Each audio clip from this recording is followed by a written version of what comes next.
Saudara, 6 dari 7 terpidana kasus pembunuhan Vina dan Eki menjalani sidang perdana peninjauan kembali di Pengadilan Negeri Kota Cirebon hari ini. Pihak kuasa hukum menyatakan telah menyiapkan sejumlah novum atau bukti baru. Kuasa hukum terpidana kasus Vina, Otto Hasibuan, menyebut sidang PK hari ini akan dijalani 6 terpidana terlebih dahulu, sementara 1 terpidana lainnya yakni Sudirman baru akan menjalani sidang PK pada 25 September mendatang. Namun pihaknya akan meminta kepada hakim untuk menyatukan persidangan agar lebih efisien. Untuk sidang hari ini, pihak kuasa hukum terpidana telah menyiapkan novum atau bukti baru guna meyakinkan hakim jika 7 terpidana ini tidak bersalah dalam kasus Vina Cirebon.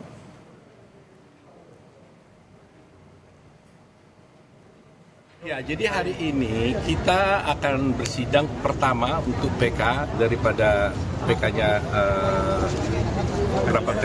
rapat terpidana, 7 terpidana. Sedangkan Sudirman itu sidangnya akan berbeda, ya. Itu tanggal 25 dia dapat panggilan.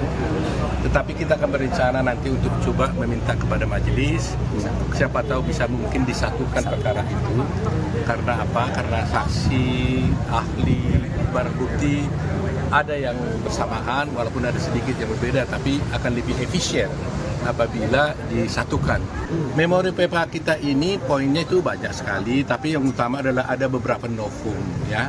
Ada novum itu adalah bukti-bukti yang baru ditemukan sekarang ini, yang mana kalau tadinya waktu perkara dulu itu ditemukan, maka putusan hakim akan berbeda, yaitu bisa memutuskan dia menjadi bebas atau dilepaskan dari tuntutan. Sebelumnya, saudara, mantan terpidana kasus Vina Cirebon, Saka Tatal, sudah lebih dahulu menjalani sidang peninjauan kembali pada 24 Juli hingga 1 Agustus lalu. Pengadilan Negeri Kota Cirebon, Jawa Barat menyatakan telah mengirimkan berkas sidang PK Saka Tatal ke Mahkamah Agung pada tanggal 30 Agustus 2024 atau hampir sebulan setelah berakhirnya sidang PK Saka Tatal.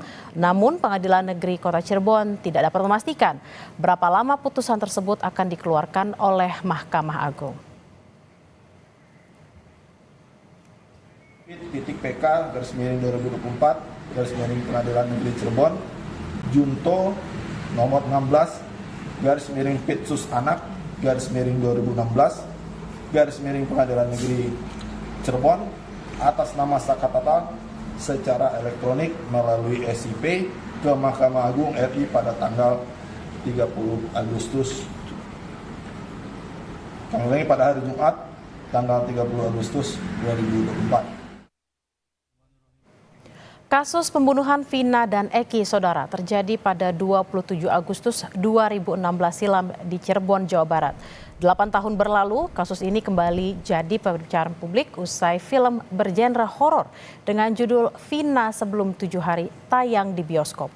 Dukungan untuk mengungkap secara tuntas kasus pembunuhan Vina terus bergulir karena menyisakan sejumlah kejanggalan, mulai dari penghapusan 2 nama DPO, penangkapan Peggy Setiawan yang dinilai menyalahi prosedur, hingga kesaksian palsu dari sejumlah saksi.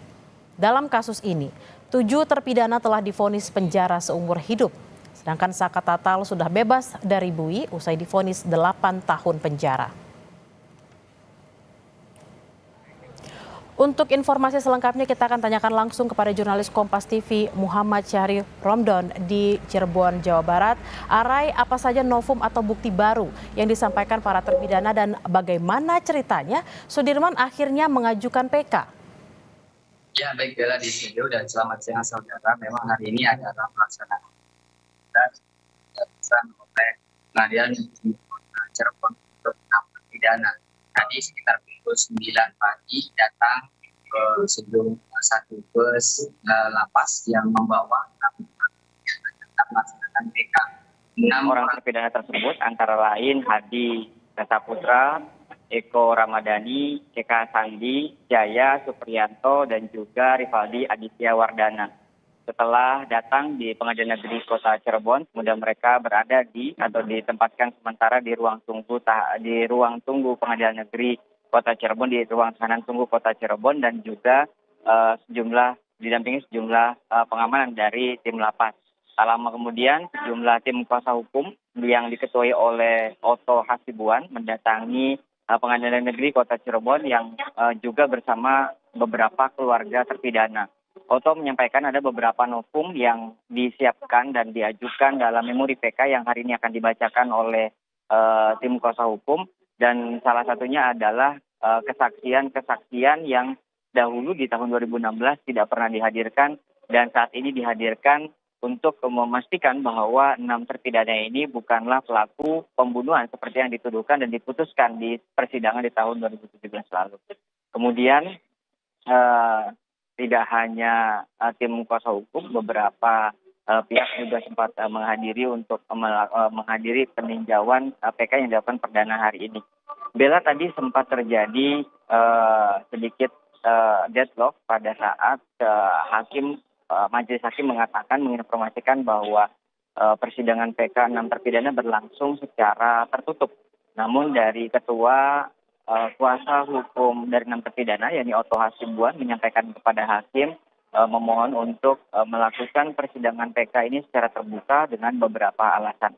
Bila melihat dari pernyataan hakim, sebelumnya hakim mengatakan bahwa ada pasal tentang asusila yang membuat hakim menganggap bahwa ini persidangan tertutup. Namun dari kuasa hukum terpidana, Jutek Bongso, yang menyampaikan konferensi pers tadi, menyampaikan bahwa tidak ada alasan yang konkret karena pada persidangan di tahun 2017 itu diputuskan pasal 340, yakni pembunuhan berencana, dan tidak ada pasal asusila yang diputuskan di tahun itu. Dan juga mengingat di tahun 2016 menurut Jutek Bongso itu dilakukan atau persidangan dilakukan secara terbuka.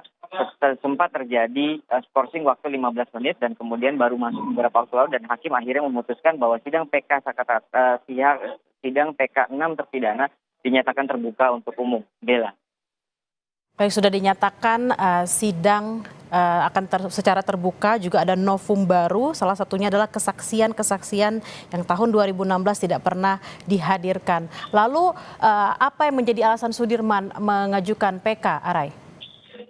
6 terpidana ini memang sudah lebih awal mengajukan peninjauan kembali ke Pengadilan Negeri Kota Cirebon, mengingat mereka lebih dulu dipulangkan dari tiga lapas di Bandung, yakni lapas Jelekong, Banjai, dan juga Rutan Bandung, kemudian tiba di lapas Kesambi Kota Cirebon dan dapat dihadirkan untuk menghadiri PK ini. Sementara Sudirman sebelumnya mendapatkan kuasa hukum yang selain dari Pradi, sehingga akhirnya Sudirman sendirian yang terlambat untuk mengajukan PK.